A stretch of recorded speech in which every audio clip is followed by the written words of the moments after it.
Vamos abrir a poderosa palavra de Deus, o Evangelho segundo João, Evangelho de João, capítulo 4.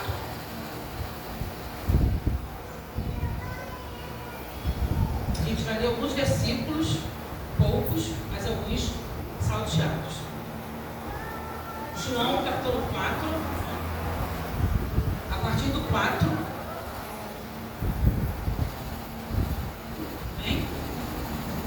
Era-lhe necessário passar por Samaria. Nós vamos para o 7 agora. Nisso, veio uma mulher samaritana tirar água. E disse-lhe Jesus: dê-me um pouco de água. 10. Jesus lhe respondeu: se você conhecesse o dom de Deus e quem está te pedindo água, você lhe teria pedido e dele receberia água viva. 13 e 14. Jesus respondeu: quem beber desta água terá sede outra vez, mas quem beber da água que eu lhe der nunca mais terá sede. Ao contrário, a água que eu lhe der se tornará nele uma fonte de água a jorrar para a vida eterna. 28 para finalizar o 30. 28 diz assim: então, deixando o seu cântaro, a mulher voltou à cidade e disse ao povo: venham ver o homem que me disse tudo o que tenho feito. Será que ele não é o Cristo? Então saíram da cidade e foram para onde ele estava. Amém? Deus abençoe a palavra dele, que a gente possa ser alimentado nessa noite. A gente vai falar aqui hoje de uma mulher que tinha sede. Mas quando a gente fala de sede, a gente pensa logo na sede natural, que por sinal é muito ruim sentir sede, né, gente? A melhor coisa do mundo é quando a gente está com sede, tem aquele copinho de água gelada. É delicioso. Mas essa mulher verdadeiramente aqui, ela não tinha essa sede de água natural.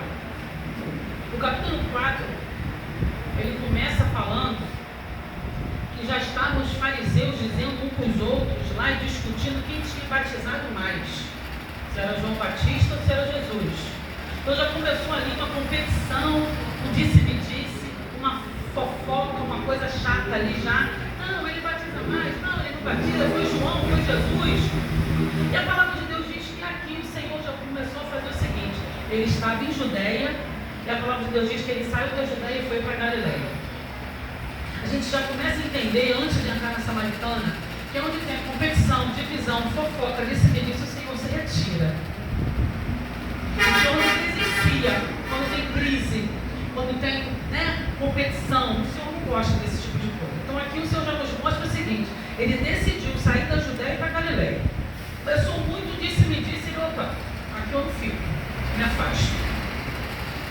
E aí a palavra de Deus diz que ele estava caminhando e ele parou para descansar num tanque, num poço de Jacó, que tinha deixado para José, seu filho. Na época de Jacó, tinha muitos poços, quem cavava poço era muito rico, quem tinha água era muito rico. E a palavra de Deus diz que ele parou no poço para descansar. Jesus se cansa, gente. Mas ali ele era homem, ali ele estava cansado. Jesus, ele veio como homem, ele é tão lindo e maravilhoso, que ele veio como homem, passou por algumas situações como homem, né? Ele ficou irado quando estava vendendo lá as pombas lá no templo do Senhor, ele derrubou as barracas todas, ele ficou triste, ele chorou, ele ficou angustiado no Getsemane. A palavra de Deus diz que teve uma angústia de morte. Ele pediu 3 vezes ao Senhor para afastar o cálice dele, o Pai. Jesus aqui se cansou. Jesus passou por todas essas situações que nós passamos para dizer assim hoje: ó, eu entendo o que você está passando, eu vivi, eu passei como homem, eu entendo. O Senhor entende você. O homem pode não entender, mas o Senhor entende você. Ele sentou ali para descansar, e a palavra de Deus diz que chegou uma mulher samaritana para pegar água sozinha e ao meio-dia. Naquela época, as mulheres tinham sim a missão de pegar água, mas as mulheres elas iam em grupo. Sabe a gente aqui, mulherada, que vai no banheiro do shopping? A gente só consegue ir em grupo. O shopping chama mais 3 para ir, não é assim, gente? A mulher tá bênção. Vamos pro banheiro, amigo, comigo. Vou lá retocar maquiagem. Aí vai um grupo para uma retocar maquiagem. Era mais ou menos assim. As mulheradas iam pegar água em grupo, ou pela manhã bem cedo, ou no final do dia. Por quê? A temperatura era muito alta, era muito calor. O esforço já era muito grande, ainda mais com muito calor. O Senhor vai ser uma bênção, viu? Deus abençoe. Obrigada. Essa mulher, ela foi sozinha e ao meio-dia. Essa mulher chegou no poço, olhou. Poxa, eu imagino, já vi um meio-dia para não me encontrar com ninguém. E a gente vai ver o porquê. Essa mulher, ela era rejeitada, ela era frustrada, ela era entristecida, ela era até amaldiçoada. E ela, quando ela chega, olha para aquele homem e Jesus faz o quê? Jesus manda olha que coisa linda que Jesus faz, hein? Jesus manda os discípulos ir à cidade comprar comida, só para ele ficar sozinho com ela. Jesus queria iniciar uma conversa com ela. Quando a gente está sozinho com o Senhor sempre quer iniciar um relacionamento, uma conversa, um bate-papo. Então é necessário que a gente tenha o nosso momento de estar sozinha com o Senhor. Eu sei que a gente, mulher, às vezes é muito difícil, fica em casa trabalhando muito, ou trabalha na rua e chega tarde. O homem trabalha o dia inteiro, também chega tarde. Mas tira um tempinho para você estar sós com o Senhor. O Senhor ama relacionamento. E o Senhor falou para eles assim, ó, vai à cidade buscar comida. O Senhor não tinha fome nenhuma. Até porque no final ele fala que a fome dele não era essa. Era fazer a vontade do Pai. E ele falou, agora eu estou sozinho com ela. Agora eu posso ter um particular com ela, porque ninguém vai ficar olhando, ninguém vai ficar julgando, ninguém vai ficar querendo ouvir o que eu estou falando para ela. E aí ele fala assim para ela, tem-me de beber? Tem-me de beber? E ela fala, Senhor, como o Senhor sendo um homem, e ainda um judeu, fala comigo que sou samaritana. E aí a palavra de Deus diz assim, entre parênteses, porque os judeus não se davam com os samaritanos. A gente volta um pouquinho lá na história, a gente vai entender o porquê não se davam com os samaritanos. Na época de Salomão, o reino de Israel era um só, com 12 tribos, não era assim? Após a morte de Salomão, o reino se dividiu entre o reino do norte e o reino do sul. O reino do norte ficou com 10 tribos, e o reino do norte ficou chamado Israel, com a capital Samaria. Os reis que passaram pelo reino do norte, assim como Jeroboão, que era o filho de Salomão, Roboão era filho de Salomão, Jeroboão não era. Jeroboão era o rei da tribo do norte, né, da área norte, e ele começou a fazer um monte de coisa que desagradava o Senhor, e a palavra de Deus diz que todos os reis do reino do norte desagradavam muito ao Senhor. Então o Senhor permitiu que os assírios invadissem o reino do norte, exilaram o povo, pegou um pouco do povo, levou como cativo, e o rei da Síria trouxe o povo dele, idólatra, que adorava outros deuses, trouxe para Samaria, aonde tinha ainda um pouco dos judeus, porque nem todos foram exilados. Quando esse povo da Síria chegou no reino do norte, o que aconteceu? Eles trouxeram outras religiões, outros deuses, outras culturas. E além deles adorarem outros deuses, eles se deram em casamento com os judeus que permaneceram ali. Então os judeus achavam que os samaritanos era mestiço, não era sangue puro de judeu, era misturado. O pessoal da Síria com os judeus. Então os judeus odiavam os samaritanos. E os samaritanos, em contrapartida, odiavam os judeus. Se a gente for lá estudar bem isso com os teólogos, é tão profundo, essa inimizade era tão cruel, queridos, que alguns estudiosos dizem, alguns historiadores dizem que aonde o samaritano lavava os pés, o judeu não lavava nem as mãos. Os historiadores dizem que eles não comiam comida que os samaritanos plantavam e colhiam, porque tudo que o samaritano tocava para os judeus era maldito. Então, quando a gente leu aqui no versículo 4, que o Senhor falou para os discípulos, era necessário passar por Samaria. falando, Senhor, o pessoal evita passar por ali, porque na verdade não era necessário geograficamente, existiam outros caminhos. Ali, na verdade, era o caminho mais curto, mas ninguém passava pelo caminho mais curto, porque eles entendiam que se botasse os pés em Samaria, eles já estavam amaldiçoados. Então eles faziam um contorno pelo Rio Jordão, pelo deserto, caminhavam não sei quantos dias a mais, mas não passavam em Samaria. Então não era necessário passar geograficamente, existiam outros caminhos.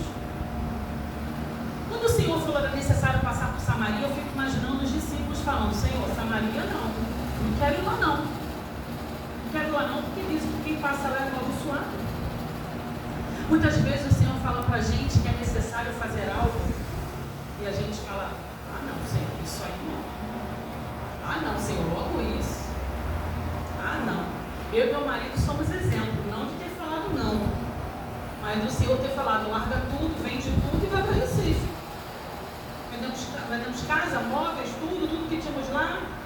O Cláudio deixou a empresa lá, está tentando abrir a empresa aqui, e viemos embora para Recife. Uma casa enorme, toda confortável, com 3 quartos, e viemos aqui morando num kitnet de 3 cômodos. E estamos muito felizes, porque nós obedecemos o que o Senhor falou. Só que, obviamente, a gente como humana, às vezes a gente ainda fica, puxa vida, né? Caramba! Mas a gente sabe que quando Deus, Ele nos pede algo que mesmo que a gente não entenda, a gente obedeça, tem milagre pra gente. E aqui Ele falou assim, era necessário passar ali. Era necessário apenas por causa de uma vida. Porque Deus, Ele muda percurso por causa de uma vida. Deus encontra com quem ninguém quer encontrar. Deus salva quem ninguém quer salvar. Deus restaura quem ninguém quer restaurar. Deus te busca lá no fundo do poço onde ninguém quer ir. E por amor a essa vida, o Senhor falou, vamos ter que passar por Samaria.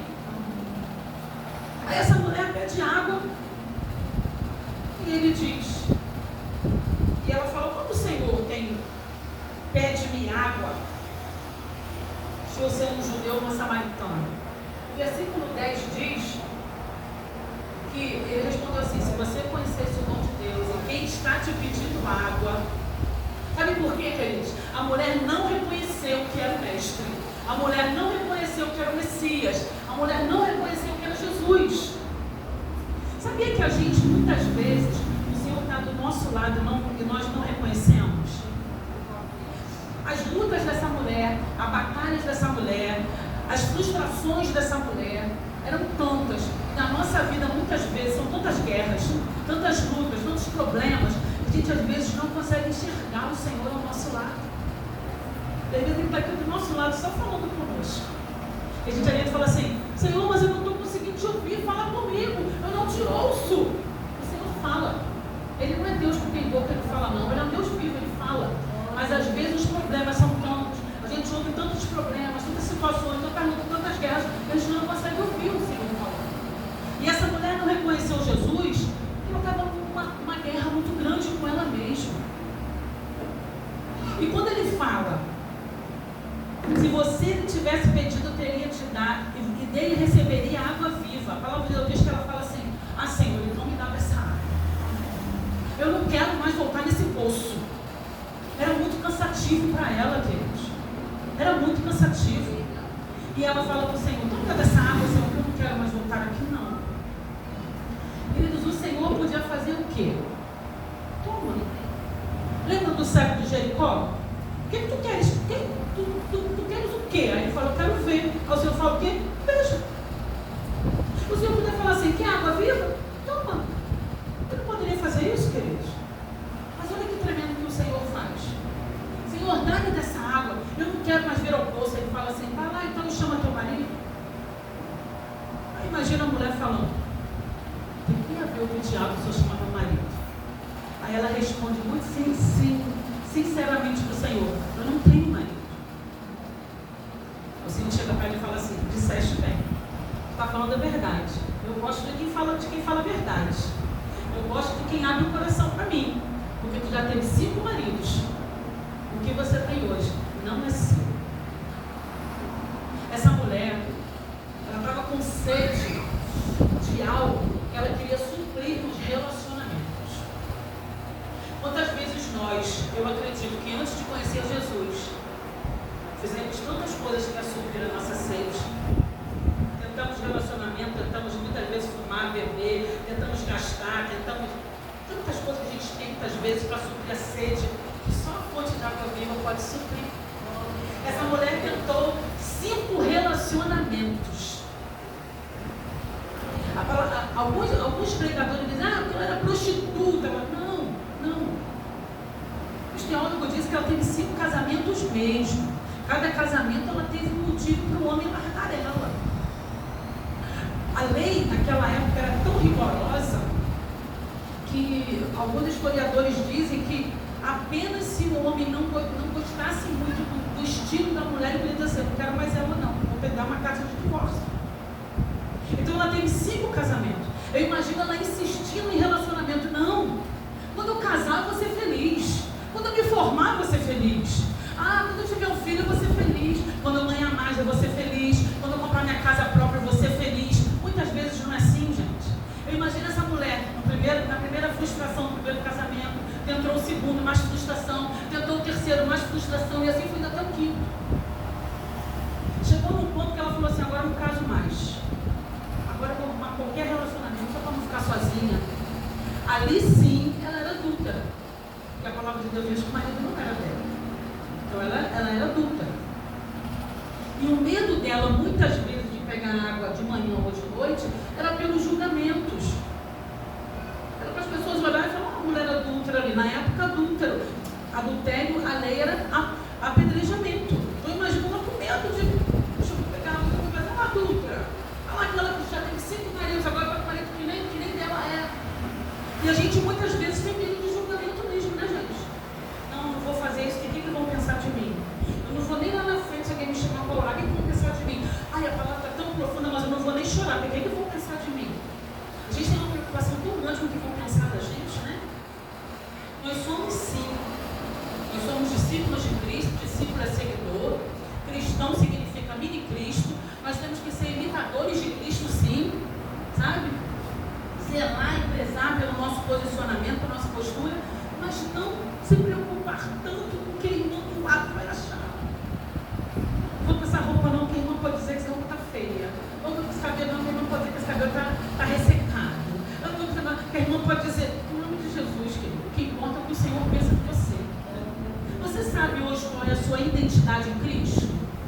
Você sabe quem você é em Cristo? Se alguém te perguntar hoje assim, irmão, qual é a sua identidade em Cristo hoje? Quem você é em Cristo? Nós precisamos saber quem nós somos em Cristo.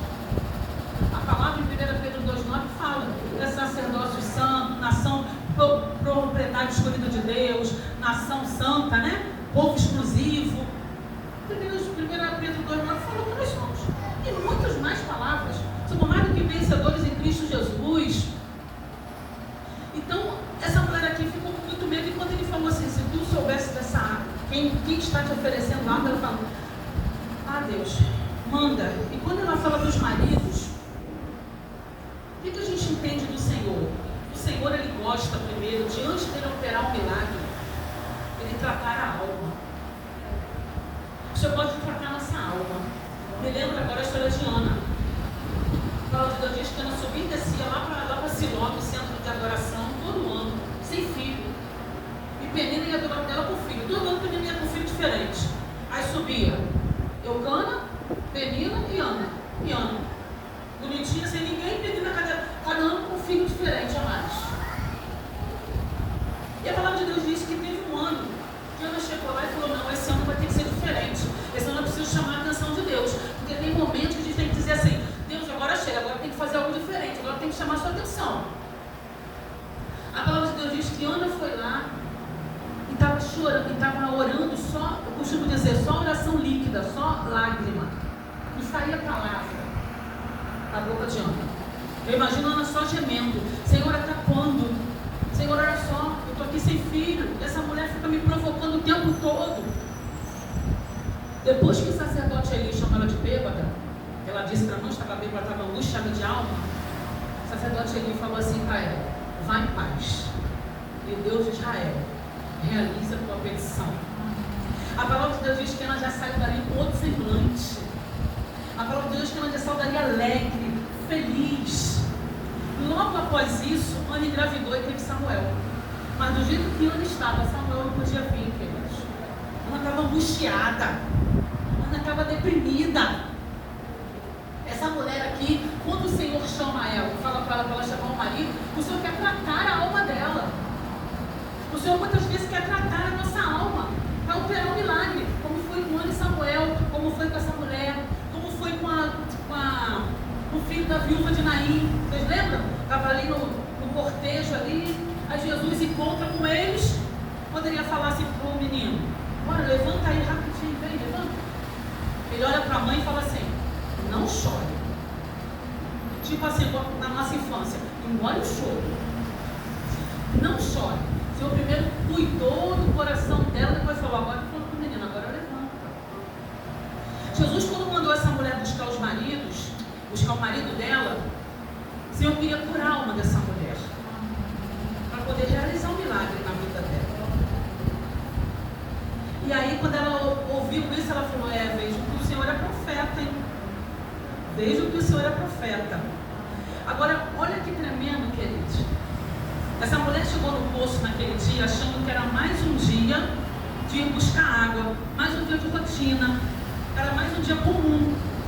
Mas quando Jesus encontra com ela, é tudo diferente. A gente pode ter a escolha de vir para o culto e ser apenas mais um culto, vir para o culto e ser apenas mais uma noite. Ou a gente pode ter a escolha de ter um encontro com Jesus e sair aqui totalmente diferente. Porque a palavra de Deus diz que essa mulher, que não era ouvida, que era discriminada, que era frustrada, foi à cidade falar de Jesus. E a palavra de Deus diz que ela trouxe uma multidão para conhecer quem era Jesus. Mas peraí, uma mulher que não era nem ouvida. Jesus mudou a história dela, pastor, a tal ponto que o que chamavam ela não chamam mais.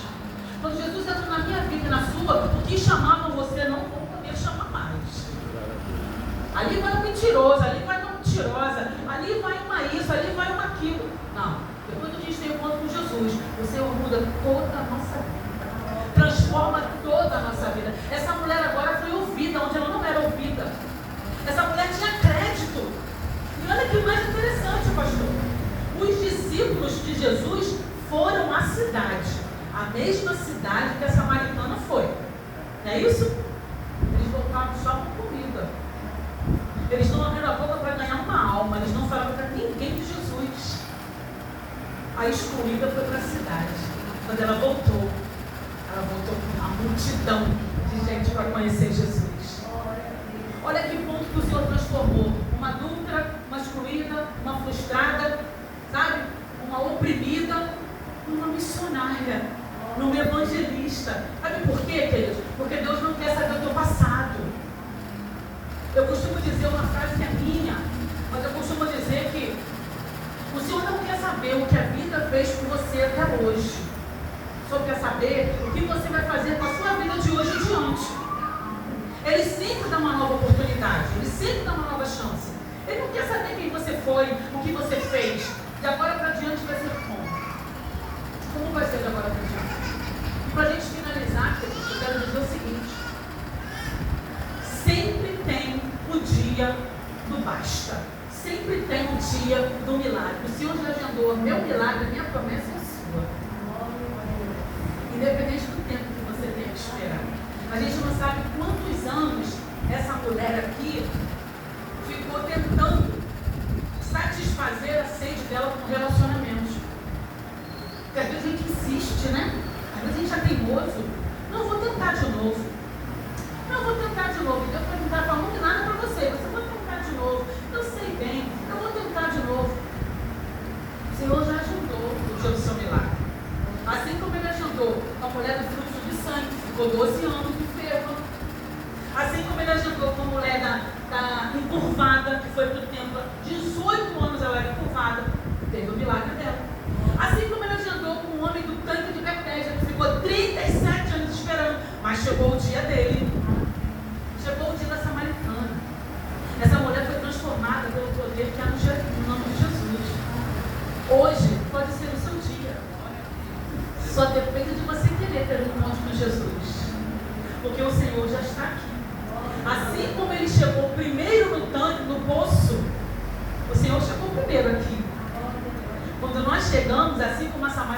gente chegou, ele já estava lá. Quando nós chegamos aqui, ele já estava aqui. Ele já está nos esperando. Ele quer que esse é um relacionamento. Daqui a pouco a gente ora.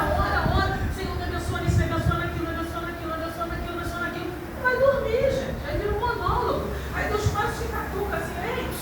Agora quem quer falar sou eu. Aí daqui a pouco assim, ele fala, Senhor, não fala comigo, irmã. Eu falo tanto com o Senhor, não fala comigo. Como? Se você não para ouvir a voz de Deus. Se você não para ter um encontro com Ele, você não precisa passar meio dia encontrando com Ele, não. Tem um encontro ali de 5, 10 minutos. No seu quarto, ou o seu quarto pode ser qualquer lugar. Quando a palavra em Mateus 7 diz que entra no seu quarto, fecha a porta e ora, em secreto, não necessariamente é um quarto físico, é o seu cantinho. Eu não vou conversar com o Senhor fazendo comida, gente. Eu converso com o Senhor tomando banho, eu converso com o Senhor fazendo comida, eu converso com o Senhor no meio da rua. Às vezes até assim, eu no meio da rua. Eu não tô nem aí, o que vão achar de mim? Eu tô falando com meu pai. Quando a gente sabe a nossa identidade em Cristo, a gente fala, não, ele é o meu pai. A gente fica vendo a Fabiana, é a Fabiana, né? A gente fica vendo a Fabiana. Ela até comentou com o pastor, a gente comenta assim, que carinho lindo que ela tem pelos pais dela. Que chamego, que preocupação, que proteção. Isso é lindo. Isso é o que Deus quer que a gente tenha com Ele, relacionamento de intimidade. Sabe, tá mais perto. Quem a gente ama, a gente não quer perto da gente. Jesus nos quer perto dele. O tempo todo. Conversando, ele quer ouvir a nossa voz. Ah, pastor, a gente já sabe o que eu quero. Mas ele quer ouvir a nossa voz. A gente não gosta de ouvir a voz do filho, a voz do pai, a voz do esposo, da esposa. Ele quer ouvir a nossa voz. A gente só pede. Então eu queria ir com Jesus, queridos, profetizar na sua vida. E hoje é o dia do encontro, o Senhor já está aqui. Ele pode reverter a tua história. Se você nunca foi ouvida, se você nunca foi querida, se você nunca foi feliz, se você nunca foi próspera, hoje é o dia que Deus pode mudar toda a situação. Olha essa mulher aqui, a maior exemplo é essa excluída, onde nenhum homem falava com ela, mas ela foi a cidade, toda uma cidade ouviu essa mulher. Foi por causa dela? Não. Foi porque o Senhor já tinha colocado dentro dela a fonte de água viva. O Senhor hoje quer fazer a gente jorrar. Sabe aquela história assim, ó, eu vou para o trabalho, estou jorrando Jesus. Eu vou para a minha escola, estou jorrando Jesus. Eu estou no meu condomínio, estou jorrando Jesus. Onde a gente for, tem que estar jorrando Jesus. Essa mulher, eu imagino essa mulher chegando na cidade e o povo olhando para ela, nossa, tem algo diferente nela. Tem algo, ai, que coisa boa ficar perto dela. Gente, eu amo. Quando eu vou em algum lugar, às vezes é o Uber, ou algum lugar que eu falo assim, a senhora é crente, né? Eu, glória a Jesus, sou. Porque eu tenho que ser diferente. Eu lembro que eu peguei um e ele falou assim, a senhora é evangélica? Eu falei, sou. Aí ele disse, logo percebi assim que a senhora entrou, vi algo diferente. Eu falei, é Jesus, querido. Essa mulher estava tão cheia de Jesus que a cidade inteira ouviu essa mulher. Enquanto os discípulos, como eu falei, foram, eu não trouxe ninguém para Cristo. O Senhor espera de você. A fonte de água viva está disponível. Basta ter uma alma, um espírito, um coração para receber e ser cheio. Mas o Senhor primeiro quer nos curar, quer nos tratar. Porque às vezes o que falta nos curar e nos tratar é como se fosse um furinho, sabe? Sabe um furinho? Aí ele quer jorrar água, mas vai descendo água pelo furinho. Nossa, não sinto mais aquele mover, não sinto mais aquela coisa dentro de mim. Eu não sei, parece que eu não sinto mais Jesus como eu sentia antes. Sabe o que pode estar acontecendo? Tem um furinho aí chamado pecado. E aí, se tiver esse furinho chamado pecado, a fonte vai até jorrar. Ela vai sair aos pouquinhos e uma hora vai esvaziar. Ela trocou, queridos, essa mulher trocou o temporário pelo eterno. O poço pode secar. O poço pode ser entulhado, como entulharam os poços de Isaac na época. O poço pode, de alguma forma, não dar mais certo. A fonte de água viva é para sempre. A gente tem que ficar muito vigilante. Porque assim como Esaú vendeu a primogenitura para Jacó, para juntar a lentilha, ele vendeu, pastor, o que era eterno pelo temporário. Depois que ele comeu a comida ali, a fome passou, ele ia sentir fome novamente. Mas a primogenitura ele não tinha mais. A gente tem que estar muito, muito vigilante. Essa mulher deixou o cântaro. A palavra diz que ela deixou o cântaro primeiro, depois ela foi à cidade. Ela não poderia ir com o cântaro dela. Ela deixou no poço, que lembrava do passado dela. A gente precisa deixar o passado lá atrás e não carregar. Muitas vezes, o que lembra do passado? Aí qualquer situação que você fala assim, mas lá em 1991 fizeram isso comigo. Não, quando eu era jovem, lá em 1980 falaram que eu era isso, que eu era aquilo. Não. Pega o cântaro que lembra do seu passado e deixa. Agora é vida nova. Agora é transformação. Não adianta você ficar carregando o peso do passado. Essa mulher não precisava mais do cântaro, porque agora ela tinha uma fonte que ela nunca mais ia ter sede. Aquela fonte ia saciar todas as necessidades dela. Ela não precisava mais procurar em homem, em fumo, em droga, em dinheiro, gastar em cigarro, o que for. Ela não precisava mais procurar, mas já tinha fonte. Então hoje é dia de deixar aqui um cântaro lá atrás, aquilo que ainda vem com você desde o passado, que te lembra do passado. Como é que Deus vai fazer algo novo se o antigo está ocupando espaço? Porque Deus tem um novo para a tua vida. Mas deixa o teu cântaro do passado lá atrás. Amém, queridos? Eu queria orar por vocês, em nome de Jesus.